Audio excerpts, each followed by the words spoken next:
Mendoj në zgjohemi në mëngjes, edhim një foto sa që sa na bëhet shefi se kemi marrë sa like për shembull. Apo kemi marrë disa komente të bukura aty. Kjo ndikon te fëmijët akoma më shumë. Pra, mënyra se si ata psikologjike, se nuk do të zbërthej, po nuk do ta zbërthej psikologjik tani. Domethënë, shiko, a mund të frenosh një problem që është masiv ke adoleshenca? Edisi më duket më kjo Ornela, mua më duket njësoj si vendimi që mori kryeministri për mbylljen e TikTokut. Po, që u hapën me VPN pastaj. Okej, kjo është VPN. Mua më duket e njëjta gjë. Jo, nuk është e njëjta gjë, sepse aty bëhet fjalë për një aplikacion dhe dirë që ishte politike. Ndërsa këtu bëhet fjalë për ndalimin, pra regjistrimi një adoleshent në moshën 15 vjeç, nuk mund të regjistrohet pa një account, pa disa të dhëna, pa duhet të në këtë sens të bëra paralelizmin. Duhet të shfaqi që është e pamundur të ndodhë. E pamundur të ndodhë. Shiko, pjesa që mund të ndikojë ke fenomeni për ta zbutur pak fenomeni, nuk është e njëjta gjë kur ndalohen të gjitha mediat sociale. Po si mund ta bëjnë ndalimin çdo media me një aplikacion? Pse i duhet një fëmijë një media sociale? Sensi që përse i duhet një fëmijëve një Instagram apo ti mund ta përdorësh për gjëra më mirë merret çikanën tjetër çfarë do bëj një fëmijë po Instagrami edhe Facebooku për çfarë i duhet një fëmijë tjetër tash.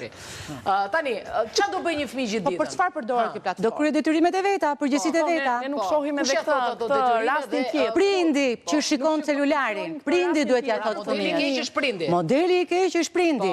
Fëmia loz në celular, prindi loz në celular, kemi zhbërë shkrijuar për 15 vjetësh, është shkruar në situatë shumë qesharake. Nuk kuptohet kush është prindi dhe kush është autoriteti këtu. Po kemi prindër, në fakt, që u hapin account fëmijëve vetë, edhe vetë të tyre në kamën privat, të fëmijës e kanë në publik. Qatë keqe ka kjo? Për shembull tek jo se nuk më pëlqen kur e generalizojmë. Domethënë, ky brezi i të rinjve, të sotëm, adoleshentët, mua më duket sikur kanë lindur në këtë epokë dhe nuk është se janë tërbuar, kurse tërbimi ka ndodhur mendoj nga brezim dhe çik më sipër, sepse nuk ishin parë telefon me sy, nuk ishin parë rrjete sociale me sy, dhe sot maniakët më të mëdhenj vërdall që akoma ngacmojnë të rinjt janë mosha më e madhe, nuk është brezi i ri.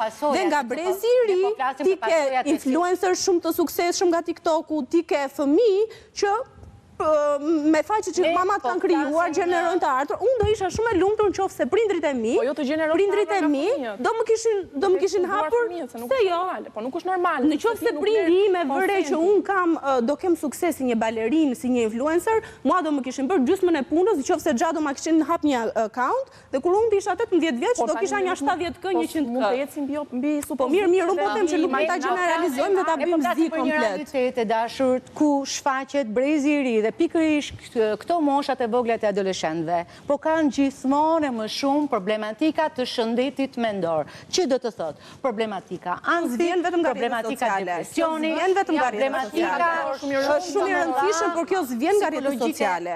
Kjo vjen nga është një nga faktorët që është vetëm ky faktor. Nëse ti si